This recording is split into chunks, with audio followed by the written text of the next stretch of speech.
Magandang araw! Sama-sama tayong matuto sa Teacher Sal Learning Resource Channel. Revised K-12 Curriculum, GMRC 3, Quarter 1, Week 8. Ang ating paksa ay mga pansariling karapatan na kinikilala sa pamayanan. Tayo ay manalangin. Mindfulness.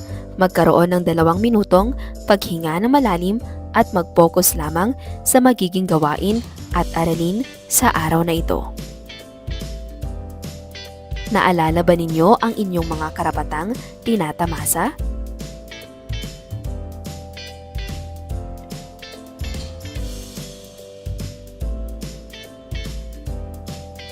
Ano-anong mga karapatang tinatamasa mo batay sa mga inilahad na larawan?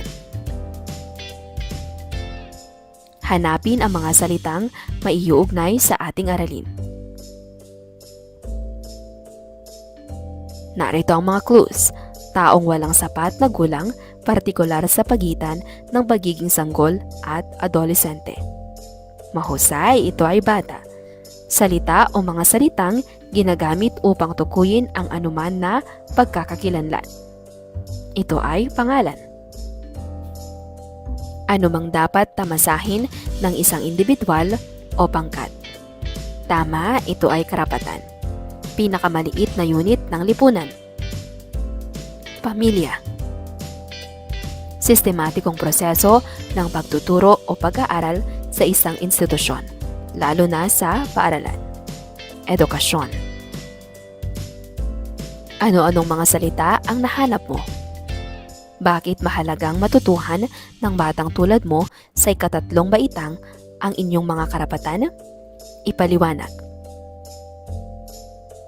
Sa araling ito, inaasahan na kayo ay nakakikilala ng mga pansariling karapatan na natatamasa ng isang bata sa pamayanan. Na ipahahayag na ang mga pansariling karapatan na kinikilala sa pamayanan ay nagtitiyak sa kaligtasan at matiwasay na pamumuhay ng bawat bata. Ating basahin at unawain ang mga salita. Karapatan. Ito ay tumutukoy sa anumang dapat tamasahin ng isang individual o pangkat. Pangalan ay salita o mga salitang ginagamit upang tukuyin ang anuman na pagkakakilanlan.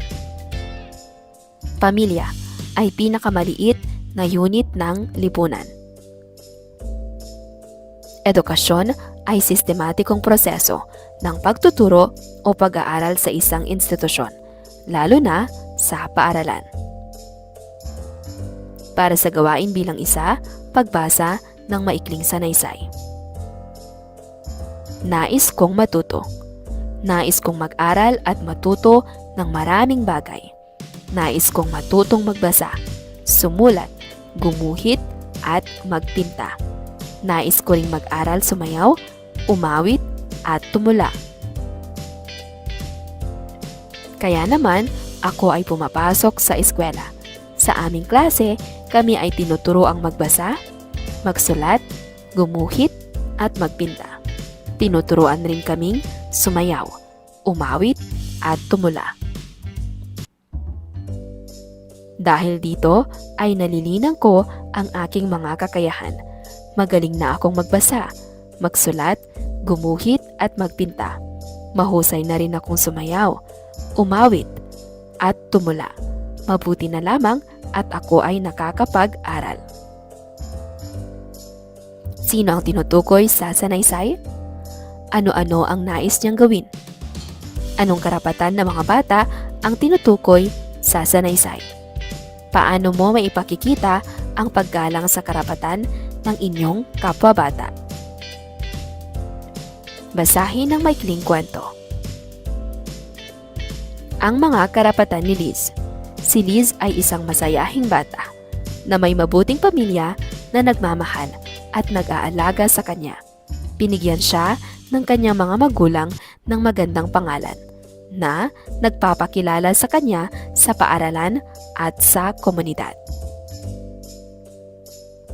Sa tulong ng kanyang pamilya, nakakapag-aral siya at natututo ng iba't ibang bagay na makakatulong sa kanyang kinabukasan. Sa paaralan, tinuturuan sila ng kanilang guro tungkol sa kanilang mga karapatan, tulad ng karapatang magkaroon ng pangalan, pamilya, at edukasyon. Alam ni Liz na napakahalaga ng mga ito dahil sa pamamagitan ng edukasyon, matutupad niya ang kanyang mga pangarap at sa pagmamahal ng kanyang pamilya, siya ay lumalaking mabuti at masaya. Tungkol saan ang kwentong inyong binasa? Pansinin ang mga salitang may salangguhit. Ano ang ipinahahayag ng mga karapatan ni Liz at tulad mo ring isang bata? Ipaliwanag. Sa inyong palagay, mahalaga ba na makilala mo ang mga pansariling karapatan na natatamasang isang bata sa pamayanan? Bakit? Karapatang magkaroon ng pamilya at pagmamahal. Ang mga bata ay may karapatan na lumaki sa isang mapagmahal at suportadong pamilya kung saan nararamdaman nila ang pag-aalaga at pagkalinga. Karapatang magkaroon ng edukasyon. Ang bawat bata ay may karapatang makapag-aral at magkaroon ng akses sa dekalidad na edukasyon upang matutunan ang mga kasanayan at kaalaman na magbibigay sa kanila ng magandang kinabukasan. Karapatang magkaroon ng edukasyon. Ang mga karapatang ito ay nakasaad sa United Nations Convention on the Rights of the Child at layuning tiyakin na ang mga bata ay lumalaki sa isang ligtas, makatarungan at maayos na kapaligiran. Sa ating naging talakayan at gawain sa araw na ito, ano ang inyong natutuhan? Maaari ba kayong magbigay ng mga halimbawa ng mga karapatan ng bata na iyong tinatamasa? Patunayan. Mahalaga ba na kilalanin ng pamayanan ang karapatan ng mga batang Pilipino upang matiyak ang kaligtasan at matiwasay na pamumuhay? Ipaliwanag. Gawain bilang 1, lagyan ng check ang bilang kung ito ay nagpapakita ng karapatan ng bata. Isulat ang sagot sa iyong sagutang papel. Pumapasok sa paaralan araw-araw. Nakararanas ng diskriminasyon sa pamayanang kinagalawan. Nakapagbibigay ng sariling pahayag o opinyon. Naglalaro ng malaya at ligtas. Minamahal ng pamilya at pinoprotektahan. Para sa ikalawang araw, tayo ay manalangin. Tingnan ang mga larawan.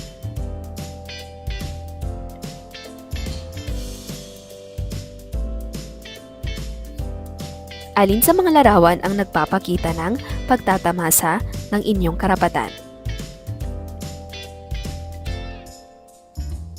Pakinggan at awitin ang kantang pinamagatang Bawat Bata na inawit ng Apo Hiking Society. Narito ang liriko.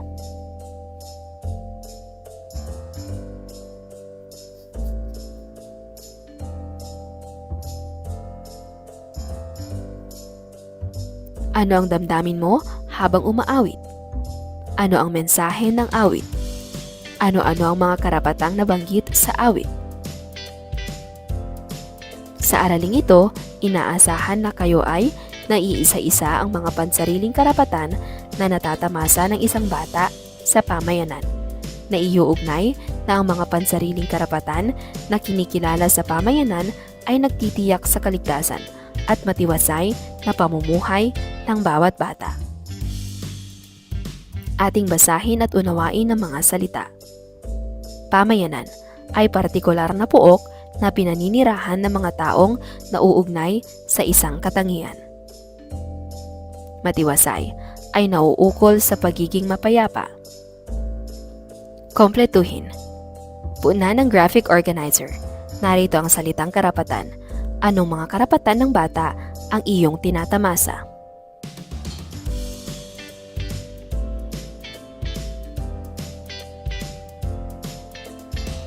Ano-ano ang mga karapatan ang naisulat mo? Ano ang iyong damdamin kung natatamasa mo ang iyong mga karapatan? Ipaliwanag. Paano mo igagalang ang karapatan ng bawat batang tulad mo? Natutuwa ako dahil nauunawaan na ninyo ang inyong mga karapatan bilang bata. Sa pagkakataong ito ay magkakaroon tayo ng pangkatang gawain.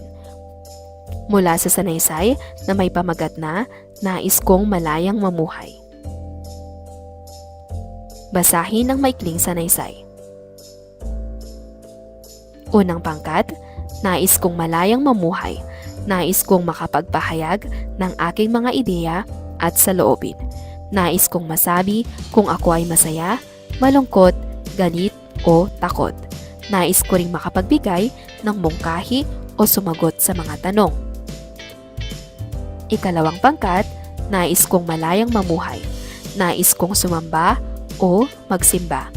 Nais kong pumunta sa puok dalanginan o kaya naman ay magbasa ng banal na aklat. Ikatlong pangkat, nais kong malayang mamuhay. Nais kong makapaglaro at maglibang. Ikaapat na pangkat, nais ko rin makipagkaibigan. Nais kong sumali sa mga samahan na naaayon sa aking interes at kakayahan. Mabuti na lamang at may karapatan akong malayang mamuhay. Ano-anong mga karapatan ang binanggit ng bawat pangkat? Mula sa mga karapatang nabanggit, alin sa mga iyon ang inyo nang tinatamasa? Bakit mahalaga mong malaman at maunawaan ang iyong karapatan bilang bata? Mula sa binasa ng bawat pangkat ay nakita ko ang pagnanasa ng bawat isa sa inyo na higit na maunawaan ang aralin. Upang higit nating maunawaan ito, narito ang ilan sa dapat ninyong tandaan.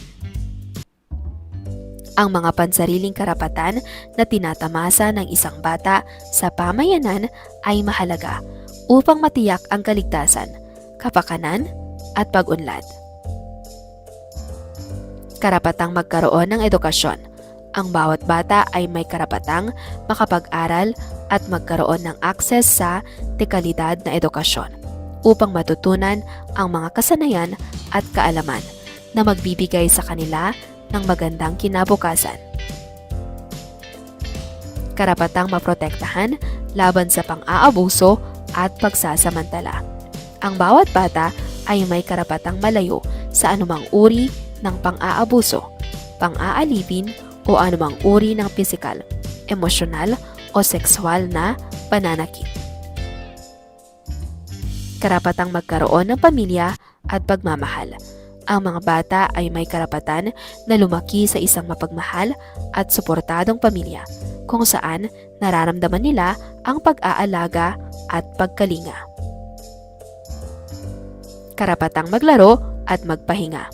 May karapatan ang mga bata na maglaro, magpahinga at makatagpo ng oras para sa kasiyahan at libangan bilang bahagi ng kanilang normal na paglaki at pag-unlad. Sa ating naging talakayan at gawain sa araw na ito, ano ang inyong natutuhan?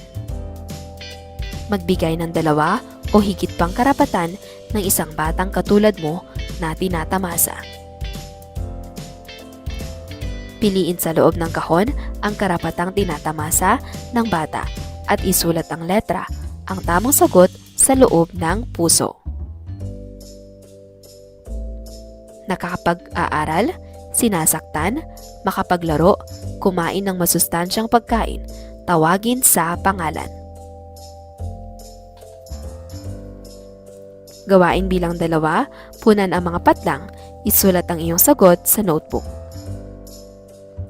Bilang mag-aaral, ang natutunan ko ngayong araw na ito ay patlang. Gagamitin ko ang mga natutuhang ito sa pamamagitan ng patlang. Para sa 3 araw. Tayo ay manalangin. Kung sa palagay ninyo na ang aking babanggitin ay isang halimbawa ng karapatan, itaas ninyo ang inyong kamay. Kung hindi naman, ay umupo. Gumamit ng pampublikong pasilidad gaya ng palaruan. Magkalat sa mga pampublikong pasilidad. Makatanggap ng mataas na kalidad ng edukasyon. Lumiban sa klase at hindi makinig sa mga talakayan. Lumiban sa klase at hindi makinig sa mga talakayan. Maprotektahan mula sa anumang pinsala o harm. Manakit ng kaibigan at kamag-aral. Mabigyan ng sapat na paggabay. Magsabi ng masasakit ng pananalita sa kapwa. Makipagkaibigan. Narito ang isang awitin.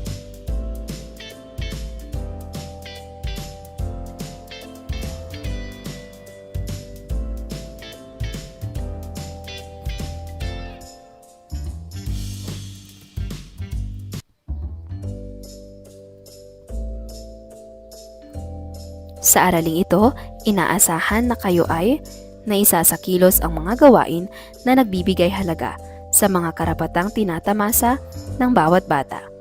Nakapagsusuri na ang mga pansariling karapatan na kinikilala sa pamayanan ay nagtitiyak sa kaligtasan at matiwasay na pamumuhay ng bawat bata. Ating basahin at unawain ang mga salita. Nagtitiyak ay pagsusuri sa anuman upang mawala ang alinlangan. Pamumuhay ay ang kalagayan o paraan ng pagtahak sa buhay. Pagbasa ng maikling sanaysay. Nais kong maging malusog. Nais kong maging malusog. Nais kong kumain sa tamang oras na may sapat at masustansyang pagkain. Nais kong kumain ng gulay at isda, pati karne at prutas. Nais ko ring mag-ehersisyo para lumakas ang aking pangangatawan. Nais kong tumakbo, tumalon, maglaro ng sports at maglakad-lakad. Nais ko ring maging masigla at maliksi sa aking pagkilos at pag-iisip. Nais ko rin na maging malayo sa anumang uri ng sakit. Nais kong ipabunot ang masakit kong ngipin. Nais kong magpunta sa doktor upang ipasuri ang aking masamang pakiramdam. Nais ko rin na mabigyan ng tamang gamot at atensyong medical. Mabuti na lamang at may karapatan akong maging malusog sa aking isip at pangangatawan. Ano-ano ang nais ng bata sa sanaysay? Ito ba ay iyong nais din? Ano ang iyong nararamdaman kung hindi maibigay sa iyo ang iyong karapatan? Lights, camera, action. Narito ang mga sitwasyon. Ito ay inyong isasakilos na may kinalaman sa inyong karapatan. Bibigyan ng 5 minuto ang bawat pangkat sa pagsasagawa ng gawain na ito. Scene 1, may bagong mag-aaral sa aming klase. Ako ay patlang. Scene 2, mayroong nambubuli sa akin. Ako ay patlang. Scene 3, masakit ang aking ngipin. Scene 4, naghahanap ng mga bagong kasapi ang organisasyon ng Boy Scouts at Girl Scouts sa aming paaralan. Ako ay patlang. Scene 5, ngayon ay araw ng pagsamba. Ako ay patlang. Muling pagkikinig o pag-awit ng bawat bata ng Apo Hiking Society. Ano-anong karapatan ng isang bata ang binanggit sa awitin? Ito ba ay iyong nakakamit? Mahalaga ba na ang bawat bata ay may pagkilala at paggalang sa karapatan ng bawat isa? Ano ang iyong nararamdaman kung hindi mo nakakamit ang karapatan mo bilang bata? Masaya ka ba o malungkot? Mula sa naging talakayan, ano sa mga nabanggit na karapatan ng batang Pilipino ang tinatamasa mo? Ibahagi. Mayroon bang mga nabanggit na karapatan ng batang Pilipino na hindi mo natatamasa? Ano ito? At bakit? Bilang isang batang Pilipino, paano mo pahahalagahan ang iyong mga karapatan? Isulat ang salitang magalang kung ang pangungusap ay nagpapakita ng halimbawa ng mga karapatan. at paggalang sa karapatan ng kapwa at HM kung hindi. Pagsagot ng maayos sa guro. Pagrespeto sa mga ideya at saloobin. Sinisigawan ang mga miyembro ng pamilya. Mayroon akong sariling pangalan. Hindi nakikipagkaibigan sa bagong kaklase sa paaralan. Narito ang mga tamang sagot. Gawain bilang 2, kumpletuhin ang iyong pangako. Ako ay isang bata at ako ay may sariling karapatan. Tutuparin ko na ako ay maging isang mabuting patlang sa aming pamayanan. Para sa ika-4 na araw. Ano-ano ang mga pansariling karapatan na tinatamasa ng mga bata ang ipinakikita sa mga larawan? Ano-anong mga pansariling karapatan na kinikilala sa pamayanan at nagtitiyak sa kaligtasan at matiwasay na pamumuhay ng bawat bata ang makikita? Sa araling ito, inaasahan na kayo ay nakapagsasanay sa pagiging magalang sa pamamagitan ng wastong pakikitungo sa kapwa sa iba't ibang sitwasyon. Napatutunayan na ang mga pansariling karapatan na kinikilala sa pamayanan ay nagtitiyak sa kaligtasan at matiwasay na pamumuhay ng bawat bata. Ating basahin at unawain ng mga salita. Magalang ay mapitagan sa matatanda o nakatatanda at kumikilala at tumatanggap ng katwiran at karapatan ng kapwa. Pakikitungo ay mga paraan ng pagkilos o pananalita na iniuukol sa kapwa. Karapatan at kaligtasan ko. May karapatan bawat isa tulad ko, munting batang sinta. Sa bahay man o sa eskwela, marapat na ligtas at maligaya. Karapatang maprotektahan sa sakit, gutom o panganib man. Sa pamayanan, dapat ingatan upang matiwasay ang kinabukasan. Karapatang maglaro at matuto upang pangarap ay maabot ng husto. Kapayapaan at pagmamahal ating ialay sa mga batang ating mahal. Pansariling karapatan ay kilalanin. Bawat batay, lalaking matulungin. Batang magalang at masunurin sa pamayanan, tiyak ang buhay na may kaligtasan. Ano-anong mga pansariling karapatan ng mga bata ang nabanggit sa tula? Ano-ano ang mga makakamit ng batang magalang at masunurin sa kanyang pamayanan? Tingnan ang mga larawan. Paano ang tamang pakikitungo kapag tinatawag ka ng iyong guro? Paano ka hihingi ng tulong sa iyong magulang? Paano ang magalang na paghiram ng laruan? Kung ikaw ang nagpapahiram ng laruan, paano mo maipakikita ang paggalang sa humihiram ng laruan mo? Bakit dapat laging magpakita tayo ng paggalang sa lahat? Ano ang iyong makakamit kapag lagi kang magalang sa kapwa? Tamang ugali at gawi. Role-playing. Papangkatin ng klase na may tig-5 miyembro sa bawat grupo. Ang bawat grupo ay bibigyan ng isang sitwasyon kung saan kailangang ipakita ang pagiging magalang. Ang bawat grupo ay magpapakita ng isang maikling roleplay o pagsasadula ng tamang kilos sa ibinigay na sitwasyon. Sitwasyon, tamang pagtugon o pakikitungo kapag tinatawag ka ng iyong guro. Paghingi ng tulong sa magulang o tagapangalaga kung masakit ang ngipin.